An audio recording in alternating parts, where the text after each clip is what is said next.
variable bias, right? Okay, so if there is some important variable, you must put it in. Okay. Yeah, exactly. Okay, if you do that under how can I say, the immigration variable turned out to be statistically not significant.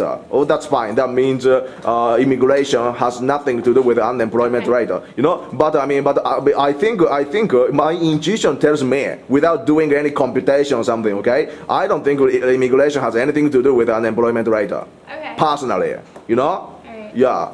Okay. But that's the hypothesis you are testing, Okay, so you can make your thesis because of immigration. Let's say immigrants are taking away jobs or something, So higher immigration or higher the unemployment rate. But that's your thesis. But it turned out to be that's not the case. Okay. That's pretty much the result you're getting right now, right? Sure. Okay.